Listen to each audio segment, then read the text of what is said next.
जब रैप्चर होगा तो इस पल को कैप्चर किया जाएगा। सेल फोन में, सिक्योरिटी कैमरास में, लॉ इन्फोर्समेंट बॉडी कैम्स में, डोरबेल कैमरास में, और हम सबके पास वीडियो रिकॉर्ड्स होंगे महान रीति से गायब हो जाना।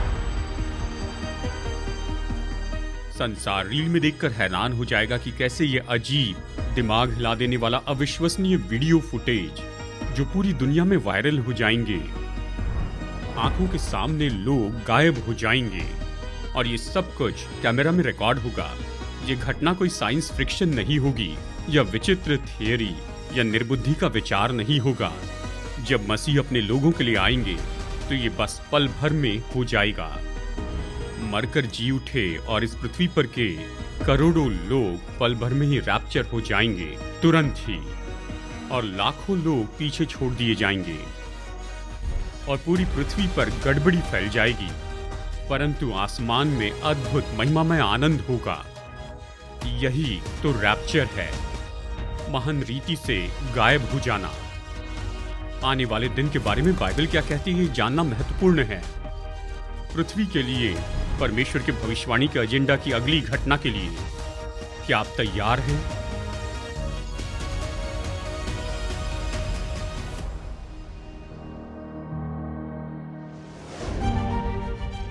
आगे देखिए दिशा परिवर्तन में। आप जानते हैं कि यीशु वापस आएंगे और जब वो वापस आएंगे आप शर्मिंदा होना नहीं चाहते हैं, तो अपना जीवन इस तरह से जिए कि जब वो आएंगे तो आप बड़े गर्व से उससे मिलेंगे, क्योंकि आप ज्योति में चल रहे हैं।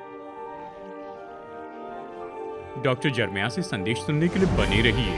ऐसे जिए जैसे आप मरने वाले हैं। यहाँ दिशा परिवर्तन में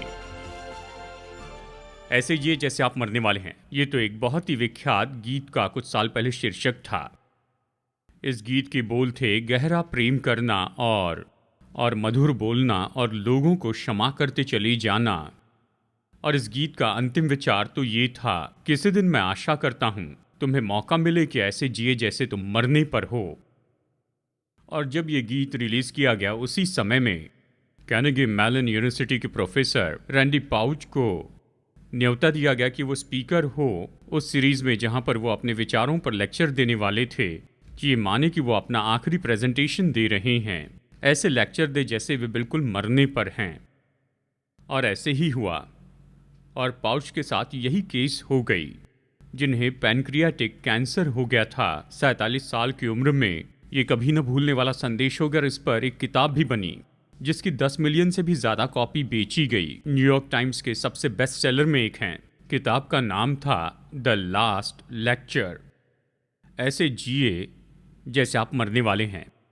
गांव के गाने वाले और इस यूनिवर्सिटी प्रोफेसर में एक बात समान थी कि उद्देश्य के साथ जीवन का महत्व है। अपने जीवन में तीव्रता को समझते हुए आगे बढ़ते जाना, जो कि आनंद लेने से बढ़कर ऊंची बातों पर स्थापित हो। यदि कोई समय रहा कि परमेश्वर की कलीसिया और यीशु मसीह के लोगों को इतनी तीव्रता को समझना है, तो वो समय अभी है। और जैसे मैंने तैयारी की और गवाहियों की किताब पढ़ी, एक ही चेयर पर अपने लिविंग रूम में कई घंटों तक पढ़ते और लिखते चला गया, तो एक बात जो बाकी सबसे बढ़कर मुझ में उठी वो ये जानना था कि हम बंधे समय में जी रहे हैं। कि अच्छा है कि जो कुछ भी हम सोचते हमें करना चाहिए उसे कर ले, क्योंकि निश्चय ही प्रभु जल्दी वापस आ रहे हैं।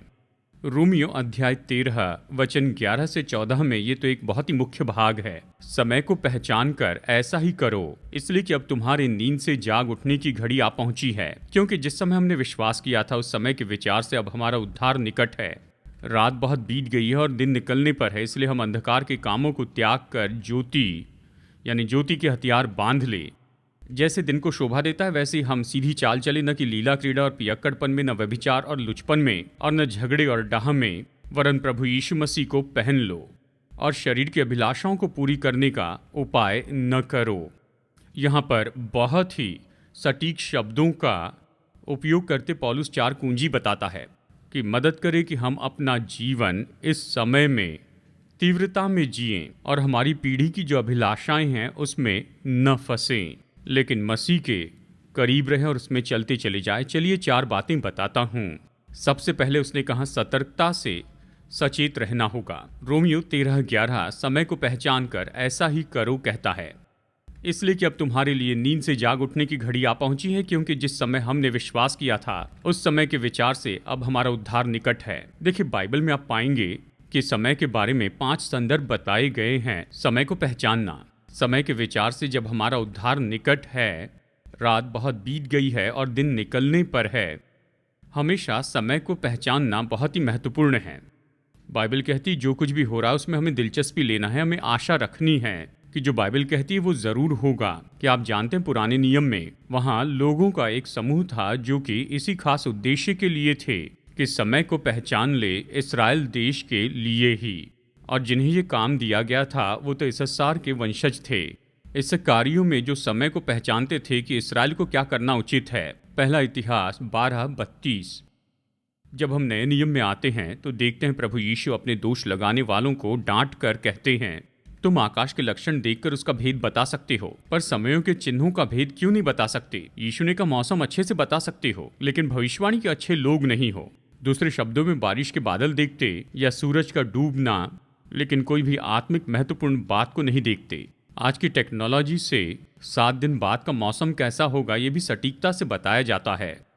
डॉक्टर कुछ बीमारियों का अनुमान लगा लेते हैं कि ये लक्षण प्रकट होने के पहले ये सब कुछ हो जाएगा, लेकिन इस पूरे समय में हम पूरी तरह अंधे होते हैं। हमारे जीवन में पवित्र आत्मा के काम के लिए, जीवन के रिदम में हम सम्मोहित हो जाते हैं, जैसे मानो इस पल का अनंत काल पर कोई फर्क नहीं पड़ेगा और सब कुछ बिल्कुल ऐसे ही हमेशा बना रहेगा जैसे हमेशा रहा है। सदर्न बैप्टिस्ट इवेंजलिस्ट थे विंस हैबनर नाम के। उन्होंने अपने जीवन के अंत में बहुत ही अच्छी किताब लिखी और उसका नाम था प्रभु अंधियारे से पहले अपने घर ले जा। और वो हमेशा बुद्धिमानी से ये कहते थे। हम जिस समय में रहते उसके बारे में उन्होंने ये लिखा। उन्होंने कहा इस युग के वातावरण में शैतान ने क्लोरोफॉर्म मिला दिया है। जैसे विश्वासियों के लिए मसीह यीशु की वापसी के आने की प्रतिज्ञा को हम देखते हैं, हमें केवल तैयार रहने से बढ़कर करना होगा, हमें अपेक्षा रखनी होगी। हमारे दिनों में जबकि इतनी गलत शिक्षाएं बढ़ती जा रही हैं, हमें निकालने होंगे अपने डू नॉट डिस्टर्ब साइंस। हमें आराम की जगह से बाहर आना होगा, कोमा से बाहर आकर अपनी नींद से जागना होगा।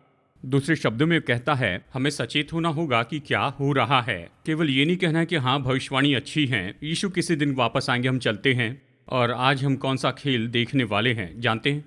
कुछ लोग तो इस विचार पर हंसते हैं जो बाइबल भविष्य के बारे में बताती है। अंतिम दिनों में हंसी ठट्ठा करने वाले आएंगे और कहेंगे उसके आने की प्रतिज्ञा कहाँ गई। शुरू से लोग इसके बारे में कह रहे हैं प्रभु के आने के बारे में, पर वो अब तक नहीं आया। चाहे दूसरे लोग कुछ भी क्यों न सोचे, चाहे थियोलॉजियन जो भी लिखें, चाहे दोष निकालने वाले कितने संदेह करें, भाइयों और बहनों, प्रभु यीशु मसीह का वापस आना निश्चित है। ये तो निश्चय ही होने वाला है। मैं आपको नहीं बता सकता कि कब, और मैं इसे करने की कोशिश भी नहीं करूंगा।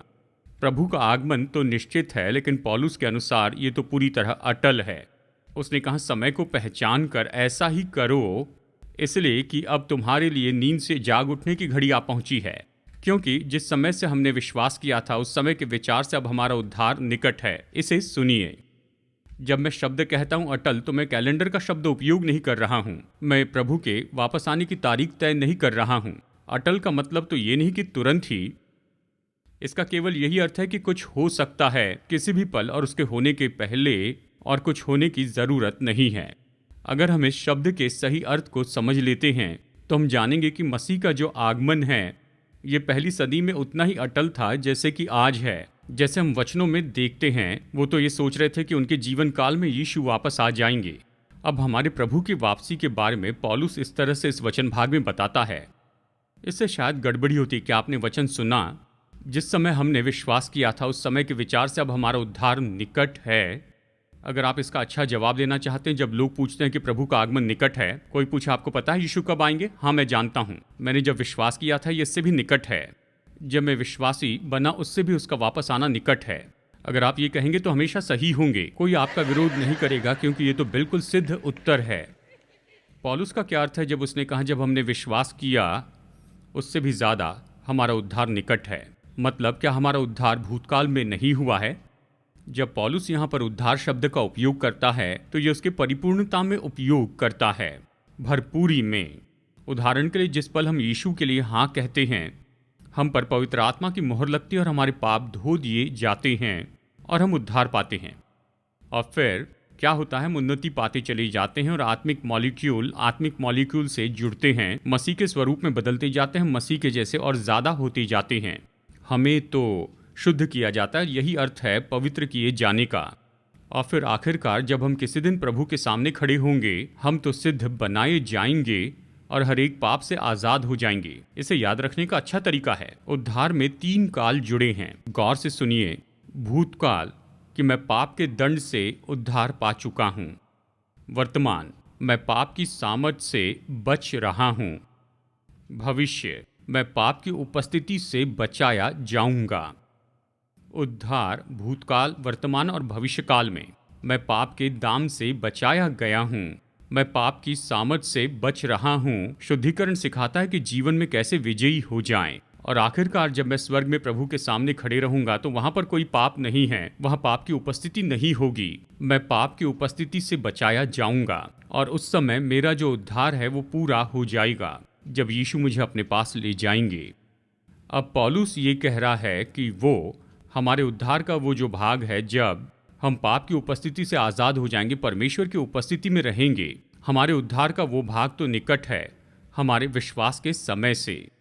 वो ये कह रहा है वो वापस आ रहा है और जब आप विश्वासी बने थे उससे ये निकट है।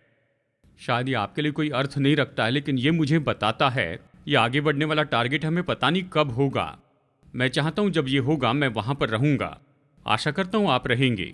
मैं कहता हूँ कि मैं राह देख रहा हूँ अपर टेकर की, अंडर टेकर की नहीं। सही है, आप भी ना? हाँ मैं सोचता हूँ हम सब इसके लिए सहमत हैं। हम रैप्चर चाहते हैं, ठीक है? चार्ल्स स्पर्जन प्रचार करते थे विक्टोरियन इंग्लैंड को दया की समस्या के बारे में अपने दिनों में, और उन्होंने ऐसी बात कही जो मैं जल्दी नहीं भूलता हूँ। इसे गौर से सुनिए। उन्होंने कहा हमें याद रखना होगा कि हम सो सकते हैं पर हम ऐसा कुछ नहीं कर सकते कि शैतान अपनी आंखें बंद कर ले।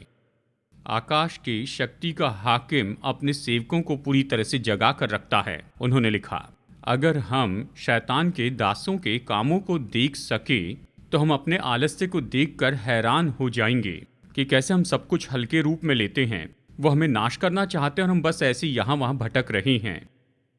रैप्चर का पूरा उद्देश्य यही है कि हमारी आत्मा में तीव्रता की बात को रख दे, कि इसे गंभीरता से ले। ये इसके बारे में नहीं है कि भविष्य में क्या होने वाला उसके बारे में और जान ले। ये इसके बारे में है कि भविष्य में क्या होने वाला उसे जानकर अभी हम काम करने लग जाएं, ताकि हम क्या होने वाला है उसके बारे में और ज़्यादा परवाह करके जी सकें। हमें सतर्कता से सचेत रहना होगा। और फिर बाइबल कहती है हमें वीर जैसे युद्ध करना है। वचन 12।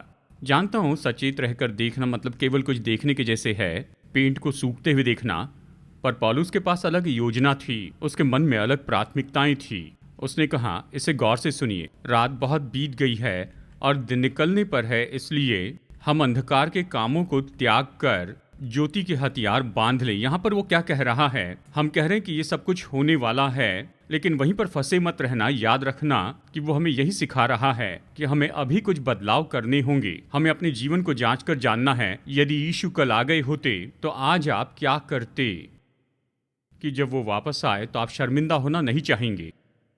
सबसे पहले पौलुस ने रोमी लोगों से कहा कि अंधकार को दूर करें।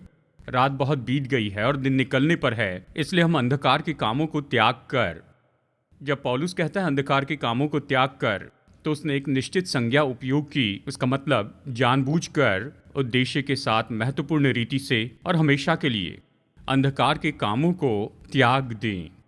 मुझे पता नहीं कि आप इसे जानते हैं, लेकिन अंधकार तो एक ऐसा शब्द है, वचन में अक्सर इसका उपयोग होता है कि ऐसे जीवन के बारे में बताए जो मसीह को स्वीकार करने के पहले हम जीते थे। उदाहरण के लिए इफिसियों 5:8 ये कहता है, क्योंकि तुम तो पहले अंधकार थे परंतु अब प्रभु में ज्योति हो, अतः ज्योति की संतान के समान चलो। कितने लोग जानते हैं हम विश्वासी बन गए लेकिन अभी भी पाप से लड़ रहे हैं, क्योंकि हमें वो पुराना स्वभाव था और हम पाप के सिवा और कुछ नहीं कर सकते थे। पर जब हम विश्वासी बन गए, हम में पवित्र आत्मा आया और अब हम में ये नया स्वभाव है, और हम में अभी 2 स्वभाव हैं।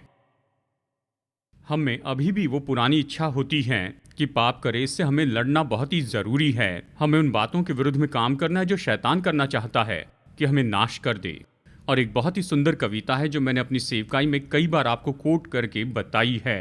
जो बाकी सबसे अच्छी तरह से मुझे समझने में मदद करती है वो ये है, दो स्वभाव हैं जो मेरे सीने में धड़कते हैं। एक तो बुरा है और एक है जो आशीषित है। एक से मैं प्रेम करता हूं तो दूसरे से नफरत, पर जिसे मैं भोजन दूंगा वही अधिकार करेगा। क्या ये दिलचस्प नहीं है? ये इस पर है कि आप किसे भोजन देते हैं। तो पौलुस कहता है, यदि आप विश्वासी हैं, आप में अभी भी पुराना स्वभाव है और आपको अंधकार को दूर करना होगा। देखिए, अंधकार नाम की ऐसी कोई चीज नहीं कि आप जानते हैं, अंधकार तो केवल ज्योति की कमी का विवरण है। जब ज्योति आती है तो अंधकार चले जाता। और ये तो उसके अगले वाक्य को समझने में मदद करता है। वो कहता है, अंधकार को त्याग दो और ज्योति को पहन लो। पौलुस की दूसरी आज्ञा और भी सकारात्मक है। जब हमें ज्योति पहनने के बारे में बताया तो वो तस्वीर उपयोग करता है कि यीशु के साथ संगति में चलना। यूहन्ना कहता है, पर यदि जैसा वो ज्योति में है वैसे ही हम भी ज्योति में चले तो एक दूसरे से सहभागिता रखते हैं और उसके पुत्र यीशु का लहू हमें सब पापों से शुद्ध करता है। क्योंकि यीशु जल्दी वापस आ रहे हैं, अपने हाथ झाड़ लें और सचेत हो जाए और प्रभु के लिए कुछ मौके लेने को तैयार हो जाएं। जैसे कुछ लोग यीशु को जानते हैं, हमें सचेतता से सतर्क रहना होगा। ये फिर से कह रहा हूं, हमें वीर जैसे युद्ध करना होगा, हमारे सिस्टम के विरुद्ध में, और ज्योति में जीना होगा, अंधकार में नहीं रहना होगा। और तीसरी बात है, हमें सद्गुण में चलना चाहिए।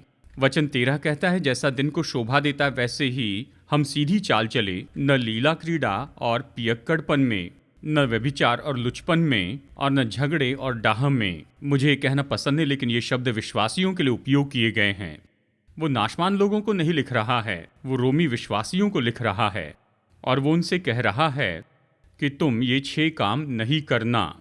यहाँ पर लिखे हुए ये 6 पाप तो 2 कैटेगरी में आते हैं। पहले 3 का संबंध लोगों के सामने अपमानित होना है, और आखिरी 3 तो ऐसे पाप हैं जो मनुष्य के हृदय में छिपे होते हैं दिन की ज्योति में प्रकट होने के पहले। इन सब को रात के पाप के रूप में समझा जाता है, और आप जो विश्वासी हैं इसका ये विरोध करते हैं। इस वचन में जो पाप बताए गए हैं उनका विश्वासी के जीवन में कोई भी स्थान नहीं है।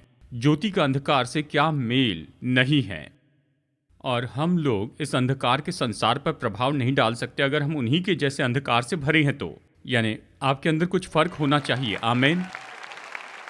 तो पहला थिस्सलुनीकियों 5:5 में पौलुस ने थिस्सलुनीकियों के लोगों को लिखा, क्योंकि तुम सब ज्योति की संतान हो, हम न रात के हैं न अंधकार के हैं। हम उसके नहीं हैं, हम ज्योति के हैं। तो ऐसे पापों का इनकार कीजिए, लीला क्रीड़ा, पियक्कड़पन, व्यभिचार का इनकार कीजिए। ऐसा दिन होता था जब आप विश्वासी थे तो इसका कुछ अर्थ होता था। मैं जानता हूँ ऐसे बहुत से मुद्दे हैं जहाँ पापों की सूची है। ये तो बहुत ही भयानक ऐसे पाप हैं और ऐसे कुछ हैं जो आपको नहीं करने चाहिए। मैं ऐसे वातावरण में पला बड़ा जब ये बात सच थी, लेकिन हमने सब कुछ दूसरे कोने तक पहुँचा दिया है। अब हम किसी के विरुद्ध में नहीं हैं। आप ऐसे बहुत से चर्च में देख सकते हैं कि जब आप विश्वासी बने उसके बाद में आप में कोई बदलाव नहीं आया है। भाइयों और बहनों, बाइबल हमें पवित्रता के लिए बुलाती है। ये सही तरह से चलने के लिए हमें बुलाता है। जीने का एक निश्चित तरीका है। हमें केवल सार्वजनिक पापों का इनकार ही नहीं करना है, लेकिन व्यक्तिगत पापों का भी इनकार करना है। और फिर पौलुस इन विश्वासियों से कहता है, सतर्कता से सचेत रहना, वीर जैसे युद्ध करना है, सद्गुण में चलना चाहिए, विजयी होकर राह देखनी है। वरन प्रभु यीशु मसीह को पहन लो और शरीर की अभिलाषा को पूरी करने का उपाय न करो, कहता है। अगर आप हमेशा शत्रु को ऐसे मौका देंगे तो आप में हिम्मत नहीं होगी। वो नहीं समझते तो कोई बात नहीं, ठीक है, उन्हें समझना जरूरी नहीं है। विश्वासी के नाते हमने कई साल से ये सीखा है। मेरे बच्चे सांसारिक स्कूल में पढ़े हैं। डेविड फुटबॉल खेलता था सेक्युलर जूनियर कॉलेज में, और मेरा बेटा डैनियल भी खेलता था सेक्युलर स्कूल में। और हमेशा उनके ऊपर बहुत दोष लगाया जाता था, पर जानते हैं, जो इन पर दोष लगाते थे, जब भी कभी वो किसी परेशानी में पड़ते थे तो पहले इन्हीं से बात करते थे। क्या ये दिलचस्प नहीं है? जब वो ये देखते हैं कि आपके जीवन का तरीका बिल्कुल अलग है और आप दूसरों के जैसे पार्टी नहीं करते हैं और खड़े रहकर आप जो है वही रहते हैं, शर्मिंदा नहीं होते, परमेश्वर के साथ चले, ईमानदारी में चले, सच्चाई में चले। देखिए पौलुस इस संदेश को कैसे खत्म करता है। वो कहता है, मसीह को पहन ले। कहता है प्रभु यीशु मसीह को पहन लो। इसे कैसे करते हैं? मसीह को पहनने का मतलब क्या? हर दिन सुबह उठते हैं तो आप उसे पहनते हैं। आप कहते हैं प्रभु आज आप और मैं इस संसार में जाएंगे और फर्क लेकर आएंगे। हमारे आसपास के लोगों के जीवन में हम उन्हें दिखाएंगे, यीशु का प्रभाव दिखाएंगे। आमीन। फिर मुझे बहुत पसंद है क्योंकि ये बहुत ही व्यवहारिक है। ये कहता है हम शरीर के लिए कोई प्रबंध न करें। इसका मतलब ये है कि हमें खुद को किसी भी तरह से अपनी इच्छाएं पूरी करने का मौका नहीं देना है। बुरी लतों के जीवन से जिन लोगों ने उद्धार पाया है उन्हें पौलुस की इस बात पर बहुत ज़्यादा गौर करना चाहिए। विजय की कार्यनीति है कि ऐसी परिस्थितियों को टाले जो आपकी बुरी लत को बढ़ावा दे। पाप की योजना न बनाएं, उसका स्वागत न करें, उसे कोई भी मौका न दें। अपने दरवाजे से पाप को लात मार के बाहर करें ताकि वो अंदर ना आए। आमीन। एक पुरानी कहावत है जो इस तरह से है, परमेश्वर को पुकारे और चट्टानों से दूर हट जाएं। विचार यह है कि अपने आप को सफलता के लिए बहुत अच्छी जगह पर रखें और असफलता की जगह से जितना दूर हो सके चले जाएं। मैं आपको एक कहानी बताता हूँ। मुझे याद है जब मैं छोटा था, जब हम टोलीडो ओहायो में रहते थे तो हम एक कॉटेज में जाते थे। जगह का नाम था पोटास्की, मिशिगन। वहाँ पर एक बहन थी, उनका घर बहुत ही सुंदर था। एक दिन मैं अपने माता पिता के साथ वहाँ था। एक दिन मेरे माता पिता और हम सब लोग वहीं गए थे, शायद किसी ग्रोसरी स्टोर में। तुम चाहे जो भी करो डेविड, उस झील से दूर रहना। मैं नहीं चाहती कि तुम झील के पास जाओ, कोई नहीं देख रहा इसलिए शरारत मत करना, पानी के पास नहीं जाना। तो सोचिए मैंने क्या किया। मैं वहाँ पर झुककर देखने लगा और मैं सोच रहा था मैं वहाँ पर मछली पकड़ूंगा और उस झील में गिर गया। और इसके पहले कि मैं कैबिन में वापस आऊँ, मेरे माता पिता पहुँच चुके थे और मेरी माँ बहुत गुस्से में थी। उसने पूछा तुम क्या कर रहे थे, तो मैंने कहा ये एक एक्सीडेंट था। उसने कहा तुमने स्विमिंग सूट पहना है तो ये कैसे एक्सीडेंट हुआ। उनके कहने पर मैंने उनसे कहा मेरी परीक्षा हो सकती है इसलिए मैंने स्विमिंग सूट पहन लिया। मैं इसी के बारे में कह रहा हूं। अपने आप को उस जगह पर मत रखिए जहां परीक्षा हो सकती है। यही पौलुस कह रहा है, यदि तुम फर्क लेकर आना चाहते हो। आप जानते यीशु वापस आ रहे, जब वापस आएंगे तो आप शर्मिंदा होना नहीं चाहते हैं, तो अपना जीवन इस तरह से जिए, तो जब वो आएंगे तब आप गर्व से उसे मिलेंगे क्योंकि आप उसकी ज्योति में चल रहे हैं। मैंने आदतों के बारे में किताब पढ़ी है और ये व्यक्ति तो विश्वासी नहीं थे लेकिन वचन के बहुत ही करीबी बात है। देखिए उन्होंने क्या लिखा। उन्होंने कहा हर वातावरण कुछ व्यवहार को बढ़ावा देता है तो दूसरे व्यवहार को रोकता है। मुख्य बात यह है कि आप जो परिणाम पाना चाहते हैं आपको उसी वातावरण में रहना चाहिए। हमारे आसपास के लोग आसानी से हमें किसी बात के लिए उकसाते हैं और हमारी आदतें हो जाती कि वैसे ही करें। ये बहुत मुश्किल हो जाते हैं। क्या आप जिस वातावरण में उससे लड़ने में मुश्किल महसूस करते हैं, या फिर आपका वातावरण आपको नया व्यवहार सिखा रहा है? अगर किसी बात से लड़ रहे हैं, अगर आप विश्वासी और आप पा रहे हैं कि आप विजयी जीवन नहीं जी पा रहे हैं, तो आप शैतान को लाभ उठाने दे रहे हैं। अच्छा होगा अपना वातावरण बदल दें। अच्छा होगा दूसरे लोगों के साथ रहें। आप पहले जो काम करते थे वैसे लोगों के साथ में रहते हैं और कोशिश करते हैं कि वो काम न करें, तो आप ऐसा खेल खेल रहे हैं जिसमें आप जीत नहीं सकते हैं। दूसरों का आपके ऊपर इतना बड़ा प्रभाव होगा कि यह आपको नाश कर देगा। अपने आप को असफलता के लिए मत रखिए ऐसे वातावरण में रहने के द्वारा जो आपको गलत करने के लिए उत्साहित करता है। आप ऐसे वातावरण में जाएं, मित्र बनाएं, छोटा समूह या ऐसे कुछ लोग जो आपको सही के लिए उत्साहित करें और आपकी मदद करें कि आपकी आत्मा को उठाए, आपको उन्नति दे। मैं कभी नहीं भूलूंगा जब मैंने पहली बार फिल्म देखी थी the passion of the Christ. हम बैठकर वो वीडियो देख रहे थे जहाँ यीशु लहूलुहान हो गए थे। यीशु ने हमारे पापों के लिए जो जो सहा वो सब देखा।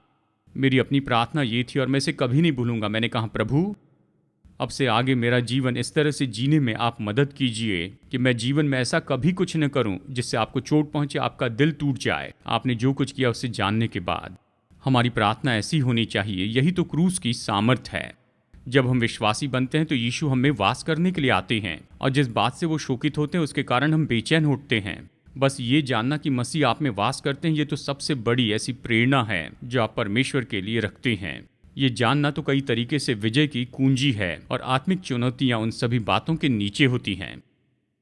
बहुत ही पुरानी फिल्म सेविंग प्राइवेट रायन ये एक रेस्क्यू मिशन की कहानी बताता है।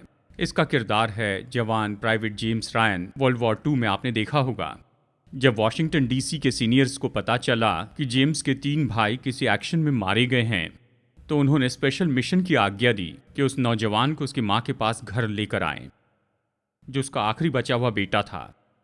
दुर्भाग्यवश जेम्स का यूनिट फ्रांस के किसी एक्शन में खो गया था। तो कैप्टन जॉन मिलर को यह काम दिया गया कि स्क्वाड को भेजकर प्राइवेट रायन को ढूंढ लाएं।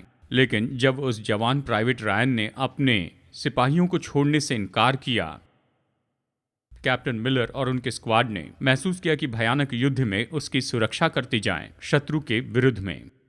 जेम्स रायन इस युद्ध में जीवित बचे, लेकिन कैप्टन मिलर और उसके बहुत से स्क्वाड मर गए। इस फिल्म के अंत में बहुत ही जख्मी कैप्टन मिलर प्राइवेट मिलर को वो उसके सामने आगे ढकेलते हैं, अंतिम श्वास में कहते हैं, जेम्स, तुमने इसे कमाया है, अपने जीवन से इसे कमाया है। और वो सीन फ्लैश फॉरवर्ड में गया जहां पर जेम्स फ्रांसिस रायन अभी 80 साल की उम्र में हैं। वो कैप्टन मिलर के कब्र पर ओहामा बीच नॉर्मंडी में दिखाए गए। भावनाओं को रोकने की कोशिश कर रहे थे, दोष भावना को भी। जेम्स ग्रेव मार्कर पर कहते हैं जैसे कैप्टन मिलर से वो बात कर रहे हो और बाकी सब से। तो उन्होंने कहा, मैं आशा करता हूं कि मैंने वो सब कमाया है जो आप सब लोगों ने मेरे लिए किया।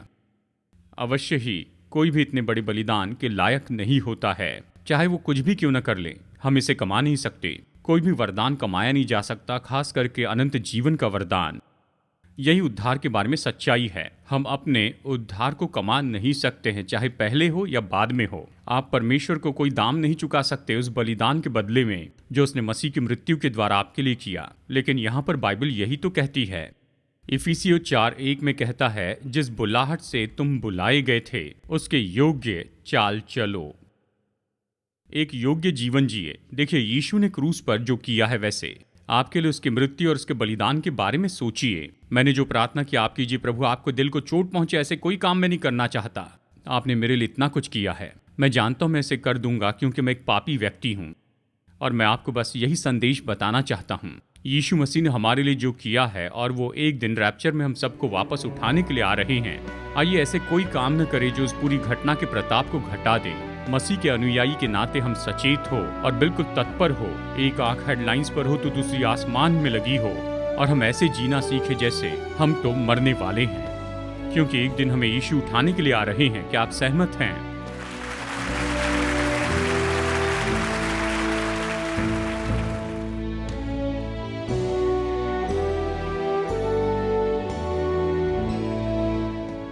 हम में से कोई नहीं जानता है कि रैप्चर कब होगा, और बाइबल इसके बारे में हमें अनुमान बताती है। रैप्चर हो सकता है आज से 10 साल के बाद, या फिर कल, या यहाँ तक कि आज ही। लेकिन जब ये होगा तो हर कोई जान लेगा कि ये तो महान रीति से गायब हो जाना है। ऐसा पल जहाँ पर करोड़ों लोग पृथ्वी पर से एक पल में गायब हो जाएंगे और हम प्रभु से आसमान में मुलाकात करेंगे। अगर आपने यीशु पर अपना विश्वास रखा है तो आप उस महिमा में दिन के रोमांच को महसूस करेंगे। लेकिन अगर आपका यीशु के साथ में कोई भी संबंध नहीं है तो मैं आपको न्योता देता हूं कि उस आने वाले महान दिन में आप सहभागी हो जाएं। बस आपको अपने पापों से पश्चाताप करना है और मसीह को अपना प्रभु और उद्धारकर्ता होने के लिए कहना है। अगर आज आपने विश्वास का ये कदम उठाया है, मैं प्रोत्साहित करता हूं कि दूसरे विश्वासियों को अपना निर्णय बताइए, या विश्वास योग्य सेवकाई को, या लोकल चर्च को, और अपने विश्वास में निरंतर बढ़ते जाइए। तो प्रभु आपको आशीष दे, और अगली बार फिर से हमारी मुलाकात होगी यहीं पर दिशा परिवर्तन में।